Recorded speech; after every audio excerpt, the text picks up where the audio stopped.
Bonjour à tous et bienvenue à une autre émission de l'érable approfondi. Aujourd'hui, nous recevons deux invités spéciales à l'occasion du temps des fêtes. Valérie Bédard et Marie-Claire Butin, représentantes de l'ORAP et de l'ORAST respectivement. Elles seront dans nos studios à la télévision communautaire de l'érable. L'organisme de récupération anti-pauvreté, plus connu comme ORAP, opère dans la région de Plessisville et il prépare de beaux paniers de Noël pour les fêtes. Voici Madame Valérie Bédard, directrice générale de cette organisation. Ça sert à quoi ORAP? Qu'est-ce que c'est? Bien, en fait, ORAP, c'est l'organisme de récupération anti-pauvreté de l'érable. Ça existe depuis 31 ans sur le territoire de l'érable. On couvre toutes les municipalités à l'exception de Princeville, parce qu'en fait, il y a un autre organisme un peu sensiblement comme le nôtre qui existe. Et dans les faits, ORAP, ça a une mission qui est quand même assez large, c'est-à-dire qu'on a 3 volets différents. On a de l'aide aux gens dans le besoin, c'est-à-dire qu'on fait de la distribution alimentaire, on fait aussi du dépannage, on fait des collations pour les enfants, des paniers de Noël, de la transformation alimentaire, un peu toutes sortes de trucs. On a aussi de l'insertion sociale, c'est-à-dire que les gens qui sont un peu loin du marché du travail viennent aussi chez ORAP pour acquérir des connaissances, des compétences, un petit coup de pouce finalement pour retourner sur le marché du travail régulier. Puis finalement, on a aussi le volet de développement durable, c'est-à-dire que nous, on l'appelle la ressourcerie, le volet marchand d'articles usagés et la collecte chez les gens de ces articles-là. Donc, une belle mission ici à Plessisville pour la population en général, pour le volet marchand d'ailleurs. Donc, vous passez par tous les volets un peu de la récolte, les dons alimentaires, tout ça. Vous couvrez quand même assez tout. Bien, en fait, on est hybride. Je vous dirais que la seule chose qu'on couvre pas nécessairement en termes de, mettons, articles usagés, c'est les vêtements, parce que la Saint-Vincent-de-Paul ici à Plessisville fait déjà un excellent travail à ce niveau-là. Puis dans les autres municipalités de la MRC, il y en a plusieurs qui ont des comptoirs vestimentaires aussi. Fait que moi, on essaye, on touche à tout, mais ce qu'il faut savoir, c'est que tous les services qui sont offerts chez ORAP ont toujours été issus de la demande des gens. C'est-à-dire que quand on développe, ben on prend le pouls, bon, ben qu'est-ce que les gens auraient besoin, qu'est-ce qui serait intéressant de développer, puis à ce moment-là, ben on part puis on fait le service. Et puis, avec quel genre de clientèle vous faites affaire? Plus, combien de personnes vous avez, mettons, par année? Comment vous voyez ça là, pour la clientèle et tout ça? Ben, en fait, en termes de clientèle, on peut voir de 2 façons, c'est-à-dire qu'il y a la clientèle à faible revenu qui fréquente nos services alimentaires. Si on calcule les gens qui ont besoin d'une aide temporaire, c'est-à-dire que des fois, les gens sont pas admissibles nécessairement parce que leur revenu est un petit peu trop élevé pour nos barèmes à nous, mais on va quand même leur donner un coup de main. Si on calcule ces gens-là, en plus des gens qui sont réguliers, c'est-à-dire qui viennent à tous les mois chercher de l'aide alimentaire, je dirais que c'est à peu près 250 familles par année qui viennent, ben, en fait, à tous les mois qui viennent s'approvisionner pendant l'année. Puis sinon, dans le volet marchand, on a des caisses enregistreuses, donc c'est facile de calculer le nombre de transactions. Donc, en fait, il y a environ là, entre 20 et 30 000 personnes qui ont fréquenté notre local dans la dernière année. Donc, c'est vraiment intéressant. Puis beaucoup de nouvelles personnes qui viennent de l'extérieur du territoire, c'est-à-dire Victoriaville, Québec et compagnie, ce qui amène des gens à venir fréquenter aussi les autres commerces de la région. Donc, c'est vraiment bien au niveau économique. OK, fait qu'il y a quand même des gens d'autres régions comme Québec, comme vous venez de le dire, qu'ils viennent ici pour votre organisme. Ben oui, tout à fait, parce qu'en fait, le volet marchand, je dirais que sur nos médias sociaux, sur Facebook, par exemple, on est un peu hyper actifs, c'est-à-dire que quand on a des nouvelles choses à vendre, on va les mettre en photo et tout ça. Fait que les gens, ben, sont abonnés à notre page, voient, puis là, ben, vite, on veut venir le chercher directement chez ORAP. Fait que oui, ça amène des gens qui sont de l'extérieur. Puis tant mieux, parce qu'en fait, ça permet justement d'avoir des nouvelles personnes, donc, qui vont en parler aussi de ORAP et puis qui viennent magasiner justement dans les autres commerces de Plessisville. Donc, c'est ça qu'il faut. Ah, ben c'est bien. Et puis là, aujourd'hui, on est là pour les paniers de Noël. Oui, donc, oui. c'est la saison, on va dire, des paniers de Noël. Depuis combien de temps vous préparez ça? En fait, tu as tout à fait raison. On est directement dans la période des paniers de Noël, même que, en fait, on le fait ça cette semaine, cette distribution-là. En fait, ORAP existe depuis 31 ans. Donc, depuis 31 ans, on fait effectivement des paniers de Noël. Mais depuis quelques années, on est en collaboration étroite avec l'Œuvre du partage de Plessisville. On fait les 2 organisations ensemble, les boîtes. Habituellement, on donne à peu près l'équivalent de 200 paniers qui sont préparés pour les familles. Donc, ouais, c'est en plein cette période-là. Et puis, les paniers, qu'est-ce qu'on retrouve là-dedans? Est-ce que c'est sous forme de sac? Est-ce que c'est vraiment un panier? C'est une boîte? Qu'est-ce qu'on retrouve là-dedans? En fait, c'est une boîte. je dirais une boîte, des fois 2, des fois 3, tout dépendant de la taille de la famille. On va retrouver un peu de tout, c'est-à-dire qu'il y a beaucoup de non périssables. Le non périssable, c'est des denrées qui, comme par exemple des céréales, des chips, des choses comme ça, du canage, etc. Puis ces denrées-là vont être récupérées à travers soit les marchés locaux, le IGA, le Maxi, différentes entreprises qui vont faire des collectes, aussi, pour permettre à ORAP de redonner, parce que dans le fond, nous, on redonne tout ce qu'on reçoit. Et il y a aussi du périssable, c'est-à-dire que nous aussi, on va acheter beaucoup de nourriture pour mettre à l'intérieur de ces paniers-là, comme par exemple des œufs, du pain. On fait nous-mêmes aussi des pâtés, des desserts qu'on va mettre à l'intérieur, du fromage, des choses comme ça. Donc, c'est quand même des paniers assez bien garnis, là. Ouais. Donc, ça fait le bonheur de plusieurs, j'imagine. Ben, j'ose espérer que oui, qu'on leur apporte la petite étincelle de bonheur pendant le temps des fêtes, parce qu'on se le cachera pas que c'est une période qui, même pour toi puis moi, par exemple, qui est pas nécessairement dans le besoin, qui est une période des fois pas nécessairement facile au niveau financier, tandis que ces gens-là qui sont déjà en difficulté financière dans l'année, c'est une réalité qui est pas nécessairement évidente. Donc, je pense qu'à travers ces paniers-là, ben, on leur apporte un petit peu de chaleur, en quelque sorte. Pour les aider comme ça, justement, à passer au travers de Noël, de passer un bon moment avec la famille ou quoi que ce soit, est-ce que vous avez des fournisseurs qui vous aident, des donneurs ou quoi que ce soit pour les paniers? On a plusieurs donateurs. Je peux t'en donner quelques-uns, mais je suis certaine, puis je suis vraiment désolée, je vais probablement en oublier quelques-uns. On a vraiment... Vous en avez beaucoup, là. Oui, un bel éventail, c'est-à-dire qu'il y a toujours le IGA, il y a le Maxi, j'ai parlé de l'œuvre du partage. Il y a aussi le centre de santé à travers les employés qui font une collecte, qui nous apportent, la ville de Plessisville. Il y a aussi les écoles du territoire de la MRC de l'Érable qui, grâce à la participation des professeurs, vont apporter des denrées qu'on va récupérer et remettre directement aux familles. Et j'en pense, il y a le Machinex aussi qui organise une très grosse collecte. D'ailleurs, eux nous apportent pratiquement la moitié des denrées qui vont être remises. Donc, c'est vraiment très bien. Il y a le Brunet, il y a Jean Coutu et compagnie. Donc, il y a vraiment, vraiment beaucoup de monde. Puis, il y a aussi, évidemment, toute la population en général qui est partenaire là-dedans parce que, dans le fond, on est sollicité de toutes parts là, pour apporter des denrées directement chez les partenaires que j'ai mentionnés, sinon directement à nos locaux. Ou il y a des gens qui viennent aussi faire des dons en argent pour qu'on puisse en acheter pour remettre dans les paniers. Donc, oui, un bel éventail. Puis je dirais que si on pouvait pas compter sur le support de ces gens-là, ça serait pas possible de pouvoir offrir le service tel qu'on le fait. Et puis, oui, ça prend des fournisseurs, mais est-ce que vous avez aussi des employés et des bénévoles qui vous aident là-dedans aussi? Ben oui, tout à fait. En fait, chez ORAP même, on est 19 employés présentement avec 25 bénévoles qui sont des bénévoles qui fréquentent l'organisation probablement à toutes les semaines. Mais pour la période des paniers de Noël directement, il y a beaucoup d'employés qui sont dédiés justement au service. Mais ce qui est intéressant de mentionner, c'est que depuis 3 ans, on est aussi partenaire avec Dessercom, qui est les ambulances, en fait, ici à Plessisville. Leur équipe de travail délègue quelques employés quelques ambulanciers, en fait, qui viennent pour nous permettre de faire la distribution parce qu'en fait, la distribution, de la façon que ça fonctionne, c'est qu'on va directement porter les boîtes chez les gens qu'ils souhaitent. Donc, ça évite aux gens d'avoir à se déplacer. Il y en a qui n'ont pas de véhicule et tout ça. Donc, on va directement chez eux. Puis, on fait ça aussi pour le territoire de l'Érable. C'est-à-dire qu'on va à Saint-Ferdinand, on va à Lister et compagnie. Mais c'est ça, en fait, leur support à eux est vraiment très bien. Puis, il y a aussi des bénévoles qui se greffent là, pour aller porter directement chez les gens.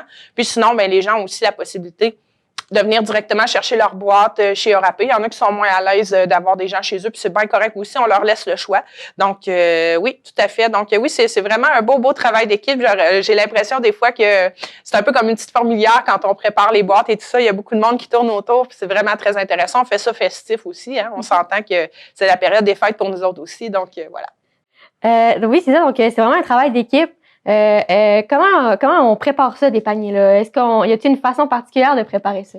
Ben, en fait, oui, c'est un travail, je dirais, de longue haleine. C'est sûr que déjà, au retour des vacances estivales, en août-septembre, ben, c'est le moment de commencer à appeler les différents fournisseurs parce qu'il y en a aussi qui vont nous donner des commandites pour le faire. Mais sinon, dans la mécanique de base, là, je dirais qu'on commence début décembre, même avant parce qu'on reçoit des denrées avant, là, mais tout est vraiment préparé directement chez ORAP râpé par catégorie. Puis, dans le fond, on fait ça le mardi, mercredi. Le lundi, directement, ben là, on commence à préparer les boîtes. C'est-à-dire que c'est vraiment comme un petit train. Là, les bénévoles se suivent, puis on place, dans le fond, par exemple, si je suis une personne seule, les boîtes des gens qui sont seuls vont se ressembler. Donc, tu sais, chacun met des denrées dans la boîte, puis ensuite, on la ferme et tout ça. Donc, c'est vraiment, très intéressant. Et puis, aussi, vous avez dit tout à l'heure qu'il y avait la possibilité pour les gens de venir chercher les boîtes dans vos locaux, comme la possibilité que vous alliez les porter. Oui.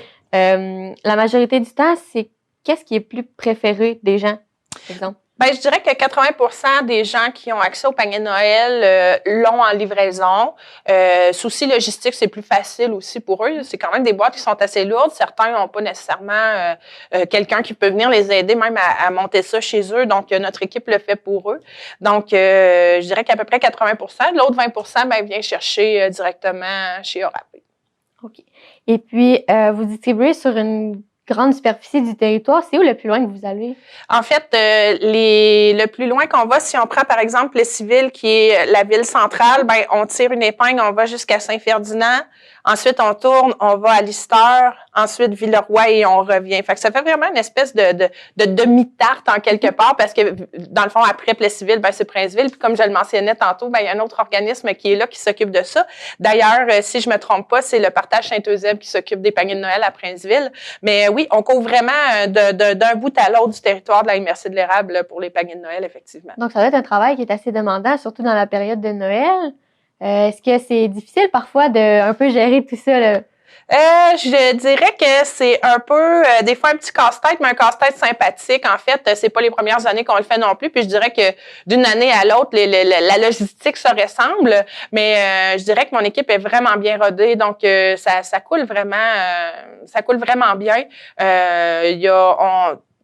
Tous ceux qui étaient admissibles à en avoir en ont eu, pardon. Puis sinon, mais la distribution se fait très bien aussi. Même que quand je disais qu'on faisait la distribution le mardi, mercredi, on l'a fait mardi, mercredi, effectivement. Mais ce que j'ai pas mentionné, c'est qu'on en fait aussi le jeudi matin, mais nous-mêmes, c'est-à-dire que pour les municipalités de Lister, c'est nous qui s'en occupent. Et ça se fait jeudi matin, mais tu sais, tout ça se fait bonhomme à l'an, on revient le jeudi, tout ça sympathique, on se prend un chocolat chaud, les bénévoles puis l'équipe ensemble, puis tout le monde est heureux. Puis au fil des années, il doit y avoir eu quand même des nouveautés. Ça n'a pas toujours été comme ça. Il doit y avoir eu une petite période d'adaptation, de changement au travers de ça. Ben, c'est sûr que oui, on se le cachera pas que dans les 2 dernières années, il y a eu beaucoup d'adaptations, mais ça a toujours été de l'adaptation positive, c'est-à-dire que quand on a à s'arrêter pour réfléchir à comment on fonctionne, ben ça nous permet des fois de remettre en perspective certaines choses qu'on faisait, des fois peut-être avec comment je dirais, comme de l'acquis en quelque part, c'est-à-dire que on l'a toujours fait comme ça, on se questionne pas nécessairement, mais là, on s'arrête, on se dit, OK, ben voici comment ça en est. Puis d'ailleurs, quand je dis que c'est livré à la maison, ben c'est seulement depuis les 2 dernières années qu'on livre vraiment à la maison. Parce qu'avant, les gens devaient vraiment se déplacer pour venir les chercher à notre local, sauf que la vie étant ce qu'elle est, et on connaît les circonstances des 2 dernières années, ont fait que ben, ça nous a permis de développer le service de livraison. Pas juste pour les paniers de Noël, mais aussi pour la distribution alimentaire régulière. Pour la distribution alimentaire régulière toute l'année, ben on se concentre vraiment à Plessisville pour la livraison pour le moment. Ça fait partie de notre boîte à idées de développer pour le reste du territoire, mais quand même, oui. Puis c'est sûr que dans les 2 dernières années, il a aussi fallu s'adapter au niveau des bénévoles parce que les bénévoles, c'est souvent des gens qui sont des retraités, des gens qui travaillent pas ou des choses comme ça. Et ben c'était des gens peut-être un petit peu plus vulnérables parfois aussi. Donc, ça nous a amené quand même une baisse de fréquentation au niveau de nos bénévoles. Mais là, maintenant, tout est revenu sous contrôle. Donc, on est vraiment très contents. Et puis, on s'entend qu'avec la COVID, justement, ça a occasionné beaucoup de changements. Est-ce que votre clientèle a augmenté? Comment ça, pour les paniers de Noël, exemple, est-ce qu'il y en a eu beaucoup plus durant les années de la pandémie ou moins? Comment ça fonctionne? Je dirais que pour les paniers de Noël, c'est resté sensiblement à peu près le même taux de fréquentation, c'est-à-dire qu'on a fait là, à peu près aux alentours de 200 quand même, malgré la pandémie. Là où il y a eu de l'augmentation, c'est vraiment au mois de mars 2020, au tout début de la pandémie, quand le Québec a été mis sur pause et qu'il a fallu s'organiser. C'est-à-dire que nous, étant donné que c'était de la distribution alimentaire, ben, c'était un service essentiel pour les gens. Et la petite période où il y avait comme pas nécessairement d'aide gouvernementale pour les gens encore, ben il y en a plusieurs qui se sont retrouvés un petit peu le bec à l'eau, c'est-à-dire que ils se sont retrouvés sans revenus, des gens qui n'auraient jamais pensé avoir besoin de la banque alimentaire pour leur donner un coup de main, qui ont eu à se dire, ben là, j'ai pas le choix, j'ai des enfants, j'ai plus de revenus, qu'est-ce que je fais? Ben on était là pour ça aussi. On a quand même eu une hausse là, d'à peu près là, 25% des demandes, mais ça a été quelque chose de très temporaire, c'est-à-dire que quand la situation s'est rétablie, ben les gens ont cessé d'avoir accès à nos services, mais je me dis qu'en quelque part, on était là pour ça aussi. Là. Donc, qu'est-ce qui motive votre organisation à faire ce genre de projet-là, les paniers de Noël et tout ça? Ben, en fait, c'est sûr qu'on est là d'abord et avant tout pour les gens qui sont dans le besoin. Donc, c'est une motivation qui vient d'elle-même. Mais je dirais que la motivation profonde, c'est vraiment d'apporter du bonheur pendant la période des fêtes, mais aussi toute l'année. C'est sûr que personnellement, il y a aussi les enfants à travers tout ça qu'on aide à travers les paniers de Noël qui me touchent beaucoup à chaque fois. Je me dis que j'espère qu'un jour, j'aurai plus de travail parce que ça voudra dire que la pauvreté aura été réglée.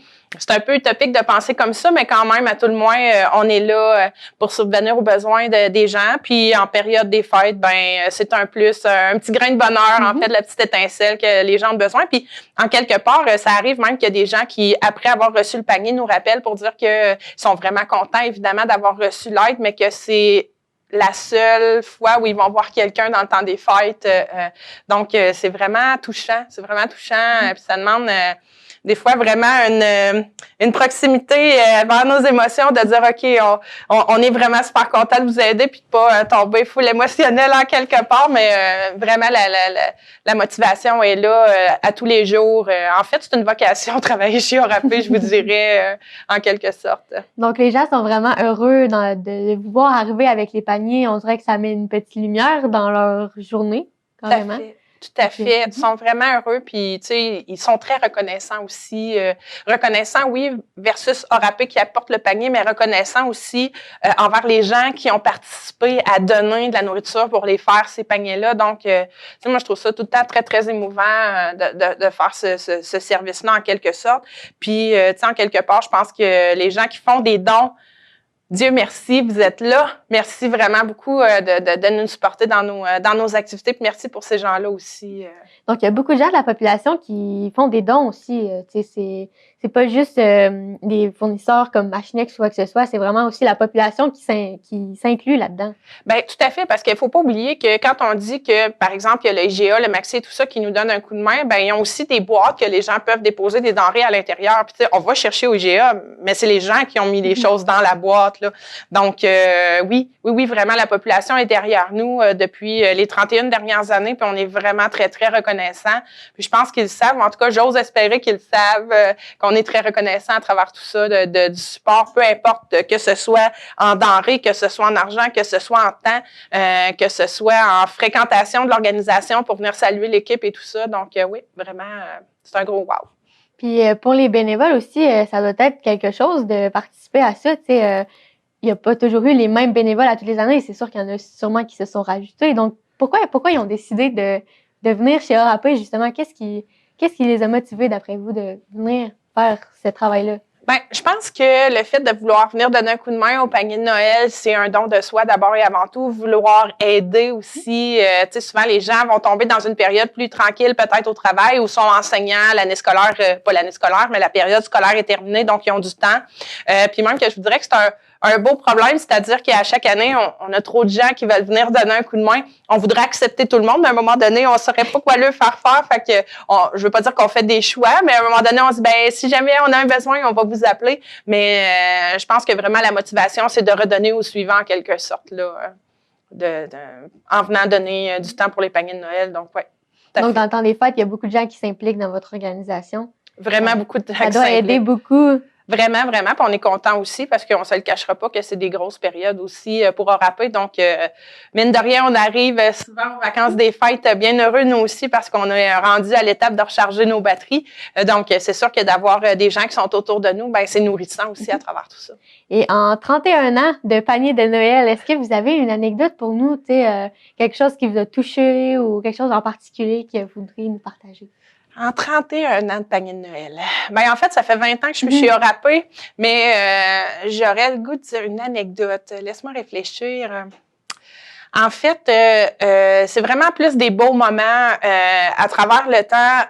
Maintenant, moins, parce que, bon, avec les enfants, avant, on avait un contact vraiment direct avec eux quand on allait dans les écoles récupérer les denrées. Puis, tu sais, je me souviens d'une année où j'étais allée moi-même récupérer les denrées, puis j'étais assis avec, je les appelle mes petits poulets, là, avec des petits poulets qui étaient là, qui venaient donner des denrées, puis on expliquait la méthode de fonctionnement, puis tout ça. Donc, c'est vraiment des beaux moments de voir les yeux des enfants qui sont fiers d'avoir donné et de participer à tout ça. Mais sinon, directement dans la distribution, ben, je dirais qu'à chaque année, c'est un coup de cœur aussi de voir les gens qui s'impliquent, de voir les gens qui sont reconnaissants à travers tout ça. Puis, ça fait toujours une fleur de se faire donner une petite tape dans le dos par les gens qui reçoivent l'aide alimentaire puis qui nous disent à quel point ils sont heureux. Puis, tu sais, je me souviens aussi de quelques fois où, tu sais, les gens appellent ou ils viennent te voir puis ils pleurent parce qu'ils sont heureux. Donc, tu sais, c'est vraiment tout le temps hyper touchant. Puis, ça nous motive encore plus dans notre travail de dire, ouais, on fait vraiment le travail on est dû pour faire. Donc, ouais.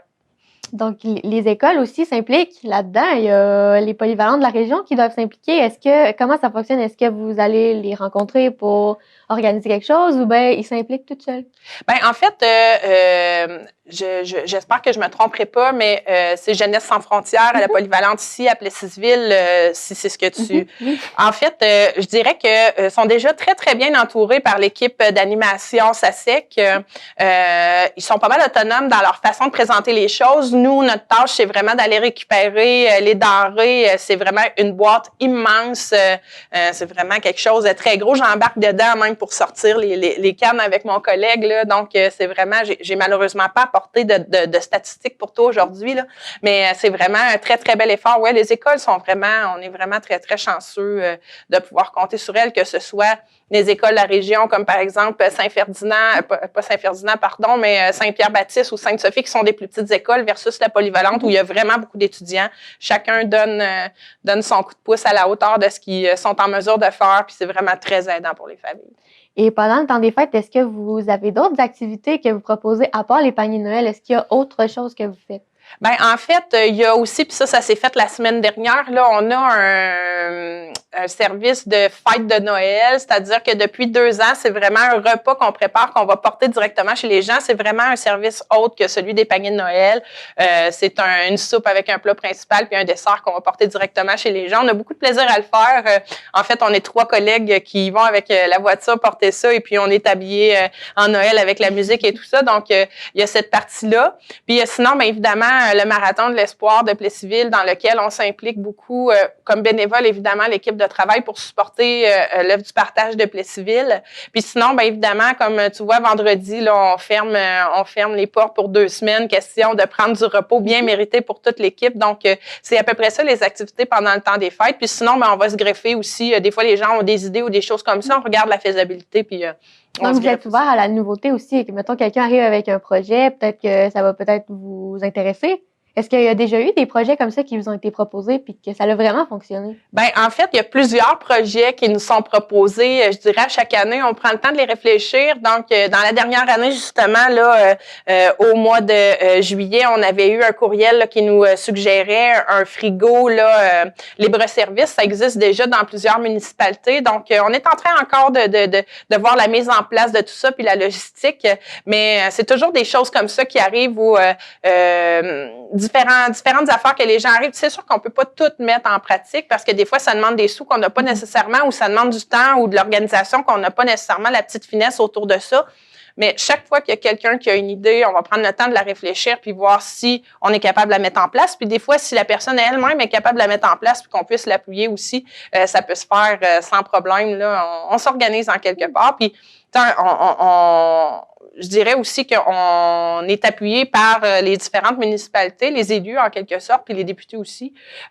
Donc, ça permet aussi de pouvoir mettre certaines affaires en place là, grâce à la population puis grâce aux gens qui sont là aussi. Et aussi, on parlait de budget un peu. Comment ça fonctionne pour le budget? Est-ce que vous recevez des dons? Vous allez acheter des denrées périssables ou je sais pas, la ville vous donne de l'argent? Comment ça fonctionne, là? Tu veux savoir comme pour les paniers de Noël, par exemple? Ouais. OK. Ben, pour les paniers de Noël, le côté budget, comment ça fonctionne, c'est que, il y a la population qui va donner des sous. À ce moment-là, on achète des denrées pour mettre directement dans les paniers. Il y a aussi les députés, il y a les municipalités qui s'impliquent aussi dans les paniers de Noël. Puis sinon, ben, il y a l'œuvre du partage de Plessisville aussi qui injecte quand même un bon montant pour l'achat de denrées, tout ça. Puis aussi, de notre côté, on a un budget prévu pour ça aussi. Je dirais que c'est quand même habituellement, là, ça tourne autour d'à peu près là, une vingtaine de mille d'achats de nourriture là, pour la période des paniers de Noël. Là. C'est quand même quelque chose. Donc, c'est pour la bonne cause. Oui, tout à fait. Tout à fait, c'est que pour la bonne cause, effectivement. Parce qu'en fait, les paniers qui sont remis aux gens, il n'y a pas de frais en lien avec ça. Là. On s'entend que c'est quelque chose qui est donné gratuitement, évidemment. Donc, c'est vraiment grâce au support de différents partenaires et de la population qu'on peut offrir ce service-là. Bien, merci d'être venu aujourd'hui. J'ai été vraiment contente de vous parler et puis on va souhaiter des joyeuses fêtes à tout le monde. Merci. Si je peux me permettre, toute l'équipe de Rapé souhaite aux téléspectateurs un excellent temps des fêtes, une excellente année 2023. On vous souhaite surtout la santé, le bonheur et d'être heureux. Tout ce dont vous avez besoin. Donc, au plaisir de vous revoir en 2023. Nous venons d'entendre Valérie Bédard, directrice générale chez Rapé. Elle nous a expliqué le fonctionnement de son organisme et nous a parlé de ses fameux paniers de Noël distribués aux familles dans le besoin de Plessisville et sa région. Une mission similaire est accomplie par l'organisme de récupération alimentaire et de services Saint-Eusèbe, plus connu comme Horace. Dans ce cas-ci, la région d'influence est Princeville. Je vous présente maintenant Marie-Claire Butin, directrice générale de l'Horace. Bonjour, ça va bien? Oui, bonjour, ça va bien. Merci de me recevoir. Bien, on est content de vous avoir avec nous. Donc, en gros, qu'est-ce que c'est l'Horace? Horace, c'est un acronyme organisme de récupération alimentaire et de services Saint-Eusèbe, installé il y a 30 ans dans la paroisse de Saint-Eusèbe de Princeville. Donc, ça fait quand même longtemps que vous êtes là. Et puis, quel genre de mission est-ce que vous avez? Notre mission, c'est la distribution alimentaire, des cuisines collectives et la récupération de meubles. Donc, vous avez un bel inventaire de tout ça. Là. Vous touchez à tous les domaines, l'électroménager, la nourriture. Vous touchez quand même à tout. Oui, on touche à tout, oui. Et puis, vous avez combien de locaux de disponibles dans la région, par exemple? Des locaux? Oui, peu importe, un magasin. Oui, c'est ça. On a le magasin, on a la place pour les cuisines collectives. On a aussi l'atelier pour réparer des meubles. Et est-ce que c'est tout disponible à la population? Il y a juste l'atelier. Quand les gars ils travaillent dans l'atelier, c'est sûr qu'on fait rentrer quand même la population un peu parce que les matelas, les sets de cuisine sont de l'autre côté. Tandis que le magasin, lui, il comprend toutes comme les laveuses, chasseuses, les jouets, les CD, la vaisselle, des lampes, en tout cas, des bureaux et tout. OK. Donc, il y a juste le magasin qui est disponible pour la population. Oui. OK. Et puis, vous nous avez dit que ça faisait 30 ans que l'Horace existe. Oui. Donc, est-ce que vous avez peut-être une histoire à nous raconter ou nous raconter l'évolution que Horace a eue au cours des années? Oh mon Dieu, oui, ça, par exemple, à Horace, en 1992, il a eu lieu, en 1992, c'était dans un garage. Et ensuite de ça, ça a été dans une petite maison privée. Et ensuite, ça a été aussi au centre-ville de Princeville, sur la rue Saint-Jean-Baptiste. Et ensuite, ils ont dû déménager au 169 Saint-Jacques-Ouest. Là, c'était plus grand.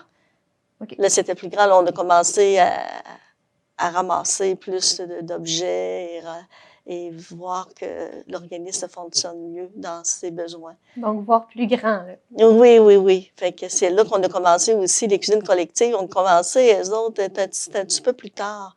Les autres, c'était en 94, je pense, en 1994, les cuisines collectives. Puis là, on ferait ça, mais quand on a eu l'espace pour le faire, on a pu avoir plus de monde. Et vous, personnellement, votre parcours communautaire, ça ressemble à quoi? Mon parcours communautaire, ben moi, c'est de gérer, là. C'est de voir que tout va bien. C'est de rentrer le matin puis de voir vraiment, là, les gars, ils ont des choses à faire. Les cuisiniers ont des choses à faire. Et puis, de voir que de recevoir tout le monde aussi à la population. Donc, est-ce que vous avez fait d'autres organismes à part Horace dans votre vie, par exemple? Ah, dans ma vie à moi, oui, mais j'ai travaillé aussi pour les aînés à un moment donné, pour OK. venir en aide. Et j'ai travaillé aussi dans des épiceries à faire de la bouffe. Donc, vous avez un bon CV, là. Oui, oui, j'ai quand même un bon CV. Et Oui, puis, oui. qu'est-ce qui vous motive à faire ça? Qu'est-ce qui me motive à faire ça? Moi, c'est de venir en aide aux gens. Moi, de les supporter, de les comprendre, de les entendre. Je suis là pour l'écoute. Mhm. Est-ce que vous avez une histoire touchante à nous raconter? Peut-être quelqu'un qui est venu vous voir puis que c'est venu vous chercher? Ah, il y en a plein d'histoires comme ça. Tu sais, à chaque année, là, on a toujours du monde parce que, tu sais, comme nous autres, là, quand on rentre des membres à l'organisme, ils ont toujours une histoire à nous raconter, puis de les écouter, puis les premières fois, nous aussi, tu sais, on a quasiment la larme à l'œil parce que c'est comme si on embarquait dans leur histoire, mais à un moment donné, on vient qu'on s'endurcit, hein, on fait en sorte, wow, tu sais, c'est leur vie à eux, là, tu sais, faut pas tout embarquer là-dedans. Mais il y a beaucoup d'histoires comme ça, tu sais, qui nous pognent à cœur, et puis que de les entendre, de les écouter, moi, je trouve que ça, c'est la chose la plus importante. Est-ce que vous avez un exemple particulier, quelque chose qui est venu vous chercher, vous, là, qui était vraiment plus touchant, quelque chose que vous seriez prête à nous partager? Mais comme dans les meubles surtout aussi, il y a les gens qui ont besoin de meubles qui viennent, qui ont pas rien. Ils ont absolument rien, puis alors que à un moment donné, bon, ben là, moi, tu sais, je leur montre qu'est-ce que c'est que j'aurais dans le magasin. Ben, regarde, on peut te donner ça, ça, parce qu'on est là aussi pour l'aide, hein. On fait pas juste vendre, on donne aussi à ceux qui sont vraiment dans le besoin. Puis, c'est ça que ces gens-là, là, je reçois des téléphones, puis on me dit un gros, gros merci parce que ils en pleurent tellement que ça se peut pas qu'on puisse les aider comme ça. Mais pour moi, mais c'est un cadeau. C'est de voir que la personne va te rappeler, te téléphoner pour dire hey, merci, merci, on est content, vous avez fait notre journée, c'est vraiment agréable. Et puis, en tout cas, c'est un beau cadeau pour moi quand on vient me le dire. C'est toujours touchant. Et puis, est-ce que vous savez combien de personnes vous recevez environ dans vos installations? Des gens qui viennent au magasin, par exemple. Les magasins, on en a à tous les jours. OK. On en a à tous les jours. Donc, il y a quand même beaucoup de gens. Il y a quand même beaucoup de gens qui viennent? Oui, Oui. oui, oui. Okay. Il y en a qui c'est juste pour regarder, puis il y en a d'autres, mais c'est de prendre le temps avec eux pour savoir qu'est-ce qu'ils ont besoin. Fait qu'on est là pour les soutenir. Vous êtes là aussi pour le soutien de la personne. Oui. D'accord. OK. Et puis, dans votre organisme, on a vu aussi sur votre site Internet que vous aviez 3 volets. Peut-être que vous en avez plus, mais il y a la distribution alimentaire, la cuisine collective et la récupération de meubles. Oui. Donc, est-ce que vous pouvez nous expliquer chacun de ces 3 domaines-là plus en détail? Oui. Comme la distribution alimentaire, eh bien, ça provient de Moisson-Mauricie, du centre du Québec, à Trois-Rivières. Fait que c'est nous autres qui se déplacent à chaque mardi. Le mardi matin, il y a deux hommes qui partent pour justement aller chercher à Moisson-Mauricie. Et puis, après ça, quand ils reviennent, mais nous autres, on a environ à peu près 60 familles par semaine pour faire la distribution alimentaire. Fait que c'est ça. On a la Moisson-Mauricie qui nous donne. On a aussi IGA aussi de Princeville qui nous donne aussi. Fait que faut pas les oublier aussi, même si on n'en a pas beaucoup, mais on en a. Fait que ça complète quand même pour essayer de nourrir les familles. OK, donc vous distribuez partout dans la région? Ça s'étend Nous de autres, où, là, la distribution se fait là, pour Saint-Norbert, Saint-Louis, Blanchard et puis Princeville. OK. Ben, on en a beaucoup plus à Princeville. OK. Et puis, est-ce que les gens peuvent venir chercher des choses chez vous ou vous faites seulement de la distribution alimentaire? Est-ce que les gens peuvent venir, exemple, dans le magasin, venir chercher de la nourriture ou vous ne faites que seulement livrer? Non. Nous autres, pour la distribution alimentaire, pour rentrer membres chez Horace, eh bien, nous autres, on les évalue si vraiment ils sont aptes justement à avoir de la distribution alimentaire.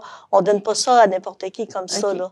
On fait vraiment une évaluation Comme de quoi que là, si vraiment les dépenses sont plus hautes que les revenus, eh bien, ils ont le droit. OK. Fait que c'est vraiment très bien évalué, là. D'accord. Oui, oui. OK. Et puis, est-ce que la grosseur je vais dire un panier, mais la grosseur de ce que vous donnez en nourriture aux gens, est-ce que ça va en fonction de la grosseur de la famille? Nous autres, on a séparé ça un peu. On a des grosses familles, puis on a des petites familles. Fait les grosses familles, ils en ont plus que les petites familles. OK. Fait que c'est tout calculé là, selon. On a des petites balances là, que les bénévoles. On a 7 bénévoles, ça, faut pas oublier. On a 7 bénévoles aussi qui sont là pour faire la distribution alimentaire pour nous aider là. Fait OK. que ça, c'est à chaque mardi, puis c'est bien, bien important. OK. Et puis, pour la cuisine collective, comment ça fonctionne? La cuisine collective, mais c'est tu vois, nous autres, on fait la cuisine collective à partir du mois d'octobre, aller jusqu'en juin. OK. Parce que l'été, on ferme parce que là, c'est les jardins, les gens, il fait chaud, fait que ils viennent pas aux cuisines. Mais pour la cuisine collective, les gens, quand ils viennent, c'est 3-4 familles qui vont venir cuisiner là, dans Donc, il y a des familles qui viennent cuisiner dans vos cuisines. Oui, puis ils vont repartir avec leur petit plat eux-mêmes. Fait que ils vont choisir les recettes qu'ils veulent, puis selon les dépliants que nous autres, on a en spéciaux. Puis ils vont faire de la cuisine avec ça. Puis ils ont 5 menus pour 3,50 $. OK. Fait que c'est Dans le fond, très vous apprécié. offrez la cuisine en tant que telle aux gens, vous la rendez disponible. Puis, est-ce que vous avez les ingrédients pour les recettes? Ou ils doivent apporter leur... Non, c'est nous autres qui fournissons tout. OK. C'est nous autres qui fournissons tout. Cuisiner. C'est ça. Les autres, ils ont juste à payer 3,50 $ pour 5 menus. OK. Et ensuite, pour le magasin, qui est la récupération de meubles, ça, c'est les gens qui nous appellent pour donner des dons. Puis avec ces dons-là, nous autres, c'est comme ça aussi qu'on peut faire en sorte que des familles qui sont dans la pauvreté, eh bien, on peut les aider. Puis la population, eux autres qui viennent acheter, mais nous autres, ça nous permet de s'autofinancer plus avec ça pour pouvoir remettre plus de nourriture dans les paniers.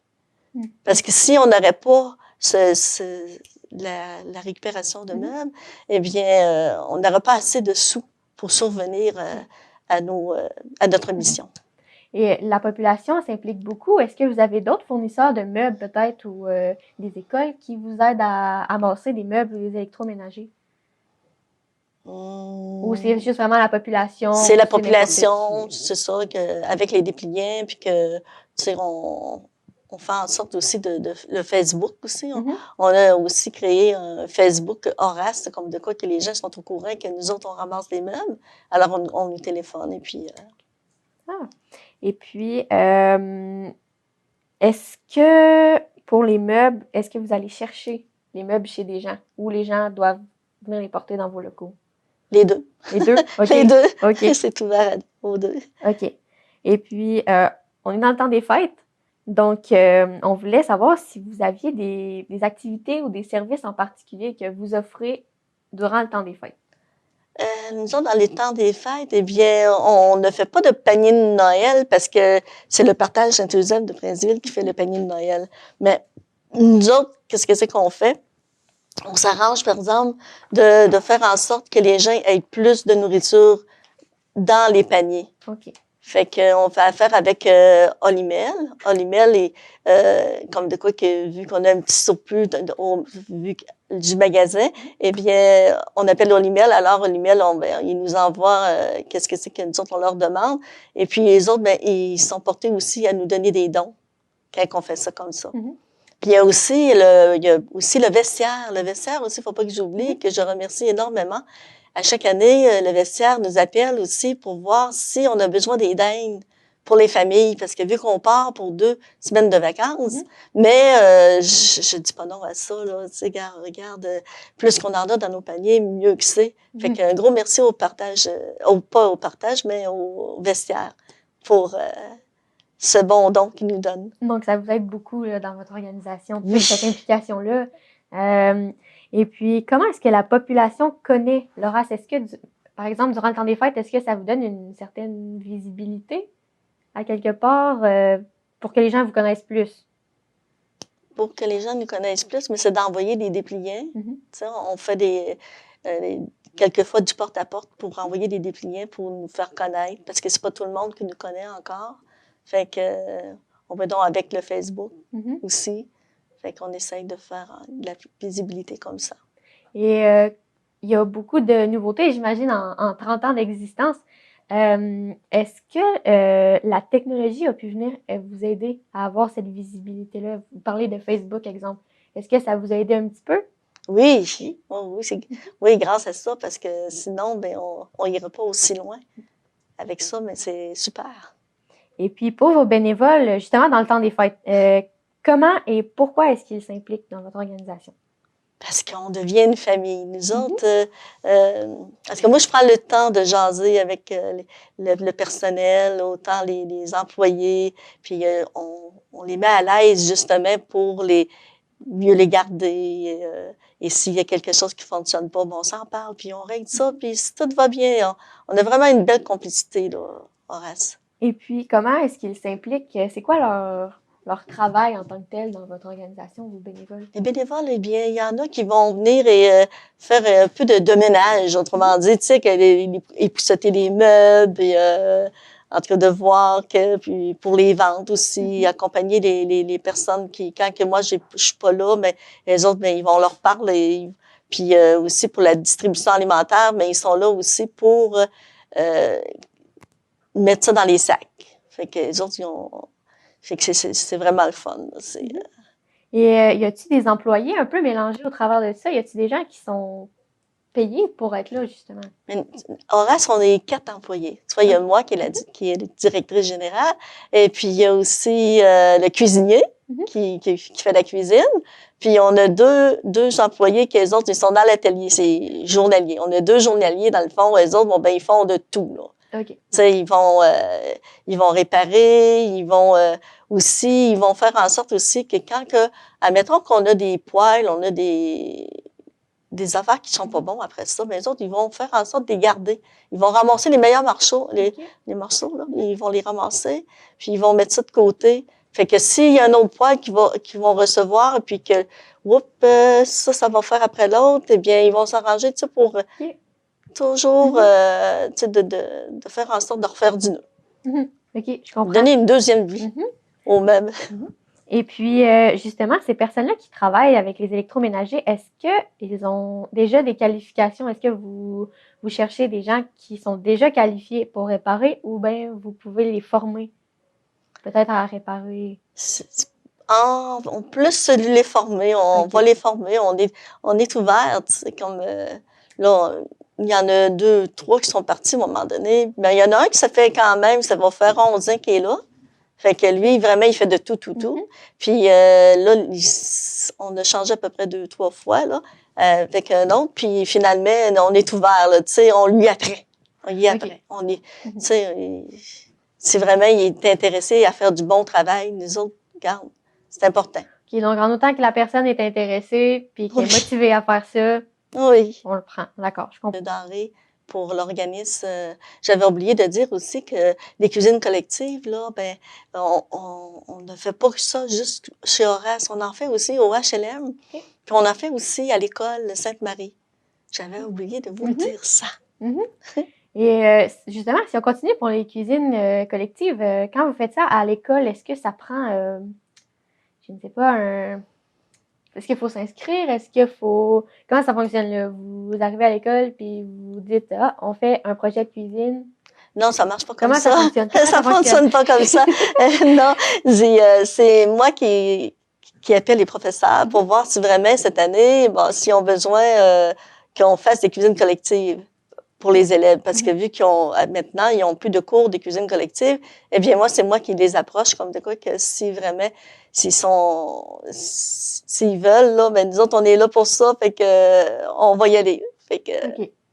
OK. Et puis, qu'est-ce que ça vous fait de voir des jeunes dans les écoles comme ça, de s'impliquer plus dans le collectif? Moi, je trouve ça super merveilleux, super le fun, parce que même les jeunes qui s'impliquent aux cuisines collectives, qui ne savent pas faire la cuisine, puis qui arrivent chez eux, ils disent « Ah, maman, regarde, j'ai fait ça aujourd'hui. » Mais c'est bravo, hein, c'est pour qu'ils s'impliquent là-dedans, là, c'est... Donc, ça vous rend fière un petit peu. Oui, ça me rend fière de voir que les jeunes s'impliquent. Et puis aussi, on a vu sur votre page Facebook qu'il y a un livre de recettes. Oui. Il y a une couverture rouge. Oui. Est-ce que c'est un livre qui est disponible à tout le monde? Est-ce que c'est à vendre? Est-ce que c'est ce livre-là que vous donnez aux gens qui viennent utiliser la cuisine collective? Ou... Ça, Parlez-moi de ça. il y a été une séquence que les gens nous en demandaient pour les vendre. Mhm. Puis en réalité, ben, ça n'avait pas été fort, mais quand même, quand on nous le demande, on fait en sorte de les offrir. Mhm. Oui. Et quel genre de recettes on retrouve dans ce livre-là? Est-ce que vous vous basez sur peut-être ce que les gens demandent? Comment vous basez vos recettes? On fait des recettes économiques, OK. comme on dit. On essaye que ce soit le plus économique parce que vu que tout est cher aujourd'hui, c'est sûr qu'on va essayer de faire des recettes économiques pour... OK. Donc, exemple, on fait des biscuits aux pépites de chocolat, mais pas cher. Non, on ne fait pas rien de... nous autres, qu'est-ce que c'est qu'on fait? C'est vraiment de la nourriture, là, OK. Rien de dessert. OK, vraiment un repas. Un repas. OK. On ne fait rien de dessert. Complet. Oui, OK. c'est ça. Un repas de santé. Faut que ce OK. soit santé. OK. Donc, santé. OK. Et justement, en décembre 2020-2021, il y a la pandémie qui est arrivée. Il y a eu des mesures sanitaires et tout ça. Comment ça a touché votre organisme et comment ça a changé votre façon de travailler en 2022? Nous autres, il a fallu quand même se virer de bord parce que ça fonctionnait plus comme avant. Puis ça a causé beaucoup de détresse et de peur aussi pour les gens qui venaient à l'organisme. Fait que nous autres, qu'est-ce que c'est qu'on fait pour la distribution alimentaire? Maintenant, ils rentrent plus en dedans. On fait en sorte de sortir les boîtes dehors. Fait que c'est ça, fait qu'on leur distribue dehors. Puis il y a aussi, la ville nous a aidés aussi un peu à un moment donné pour aller porter des boîtes chez les gens. On avait quelques bénévoles aussi qui pouvaient aussi aller les livrer aux maisons. Mais maintenant, là, il n'y en a plus. Là. On essaie de trouver quelqu'un, là, justement, pour s'il y en a qui veulent s'offrir pour aller porter justement les épiceries à des familles qui sont dans le besoin, pour aller les apporter chez eux. Ça nous ferait vraiment plaisir de voir que quelqu'un qui se présente chez nous. Hey, moi, je voudrais faire du bénévole pour aller porter ça aux familles. Est-ce que je peux? Hey, oui. On est à la recherche. Et puis, est-ce que vous manquiez peut-être de personnel avec la pandémie? On sait qu'il y a beaucoup de personnel qui est en manque partout. Est-ce que ça a été le cas dans votre organisation? Non. Nos bénévoles qu'on a, puis le personnel qu'on a, ils ont resté. OK. Mais on a suivi tout ce que le gouvernement nous a demandé de suivre, comme les règlements, là, comme pour se laver les mains, porter les masques. Ça, on a tout suivi qu'est-ce que le gouvernement nous a demandé. Donc, vous, ça fait combien de temps que vous travaillez pour l'Horace? Ça fait 22 ans. Donc, ça fait quand même longtemps. Racontez-nous un peu comment ça a débuté un peu, comment vous êtes arrivé à l'Horace. Alors moi, j'ai été approchée d'une dame pour savoir si vraiment j'étais intéressée à travailler dans le communautaire. Et puis, fait que j'ai été donner mon nom, puis ils m'ont prise, puis finalement, je suis là depuis 22 ans. Et puis, je peux vous dire aussi que dans les débuts, c'était rock and roll. C'était vraiment, c'était pas vraiment propre, là, comme on dit. C'était tout garoché partout. Fait que, admettons que moi, j'ai fait en sorte que on place les affaires, tout ce que c'est qu'elle a ensemble, comme la vaisselle ensemble, les bureaux ensemble. Tu sais, j'ai fait un peu de l'ordre là-dedans. Une certaine organisation. Oui, il y a eu une grosse organisation de fête. Puis ensuite de ça, mais il n'y avait pas d'activité, alors que moi, j'ai développé comme, admettons, l'épluchette de blé d'Inde l'été. On faisait une épluchette de blé d'Inde l'été. Puis on avait, dans ce temps-là, il y avait Roch Lavertu, qui avait des chevaux, lui. Puis quand on faisait l'épluchette de blé d'Inde, on faisait des tours de calèche avec les enfants. Puis les familles qui sont venues à l'épluchette de blé d'Inde. Et ensuite, on a aussi fait aussi des parties de Noël. Il y a eu des parties de Noël à chaque année que j'étais là. Puis vraiment, les familles s'impliquent. Puis c'est vraiment un beau cadeau pour eux autres parce que les familles qui n'ont pas d'argent, là, tu sais, qui n'ont pas de cadeau, ils n'ont pas rien. Mais nous autres, on a fait en sorte que, tiens, on envoie ça aux familles. Et ensuite, on a aussi une autre activité qu'on a développée, c'est vraiment la cabane à sucre. La cabane à sucre, à tous les mois, à la fin de mars, ben quand c'est le temps que l'école, ils ont des congés d'école, les enfants, là, ben, nous autres, on réserve pour la cabane à sucre pour que les familles aient le droit d'apporter leurs enfants. Fait qu'on allait toujours à Inverness, la cabane à sucre à Inverness, et puis il y avait des tours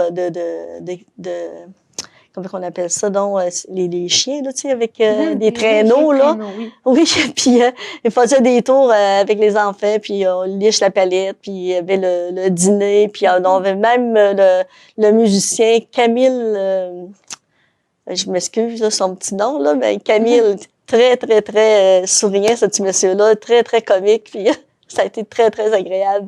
Fait que c'est ça qu'on a pu entretenir. Mais là, avec la pandémie, c'est sûr qu'on a arrêté pendant 2 ans. Mais là, si vraiment on peut reprendre après, là, c'est sûr qu'on voudrait revenir là à l'épluchette des blés d'Angle l'été, le party de Noël durant les fêtes, puis la cabane à sucre au mois de mars. En tout cas, on rêve vraiment que cela revienne. Là. Donc, vous avez quand même participé à organiser tout ça. Oui. Et puis, de fil en aiguille, vous êtes devenue directrice générale. Oui. Donc, comment ça s'est passé? Ah oui, dans mes débuts, c'est ça. J'ai commencé comme le secrétaire, là. Vraiment, une petite secrétaire. Puis après ça, après ça, il y en a une qui est partie. Fait que là, j'ai pris la direction. J'ai été pas directrice, mais coordonnatrice. OK. J'ai été coordonnatrice. Ensuite, je suis devenue directrice générale. OK. Wow, ben c'est super. Wow. J'adore. J'adore votre parcours, c'est vraiment inspirant. Et puis ensuite, pour l'année 2023, parce que là, l'année touche à sa fin. Oui. Comment vous voyez ça, 2023? Ben 2023, j'aimerais que l'organisme fonctionne encore de mieux en mieux parce que c'est sûr que on est en manque de dons, de sous, on est sous-financé. Fait que moi, je demande que pour l'année 2023, si on aurait plus de dons, puis en tout cas pour pouvoir continuer notre mission, puis en plus aussi de pouvoir faire les activités qu'on faisait aussi avec aux familles, mais ce serait vraiment agréable. Donc, on arrive à la fin de l'émission. Donc, est-ce que vous avez un message en particulier à donner aux gens? Oui, moi, on a fêté notre 30e anniversaire à l'Hôtelier du Pré au 155 rue Saint-Jacques à Princeville.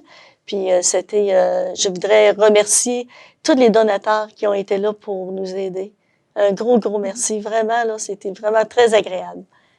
Puis ensuite, en conclusion, mais moi, qu'est-ce que c'est que j'aimerais vous dire aussi, c'est qu'un organisme comme Horace qui arrive depuis 30 ans, a sûrement fait preuve de ses raisons d'être et doit être encouragé et soutenu par sa communauté, par ses élus et des divers paliers de gouvernement concernés. C'est ça que j'aimerais dire. Fait que, puis là, je veux dire merci à tout le monde.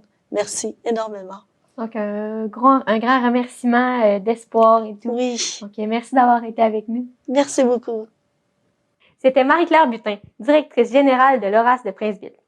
Avec une 20aine d'années d'expérience dans le domaine communautaire, elle nous a expliqué le développement de l'application des 3 services offerts, soit la distribution alimentaire, la cuisine collective et la récupération de meubles et électroménagers.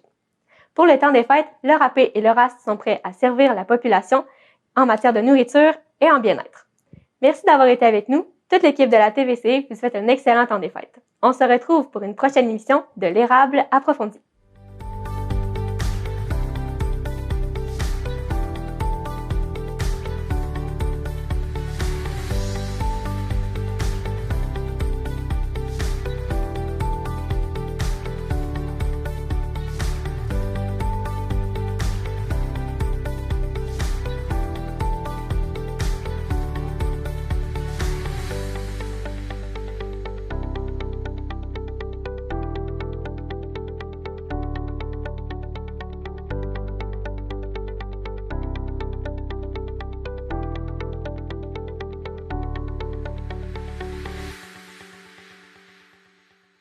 Cette vidéo est inspirée de témoignages véridiques.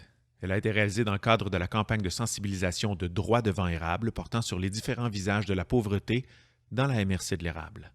Elle pourrait bouleverser certains auditeurs ou auditrices. Le langage est cru et elle comporte certains passages faisant référence à des violences à caractère sexuel. Elle s'adresse à un public averti.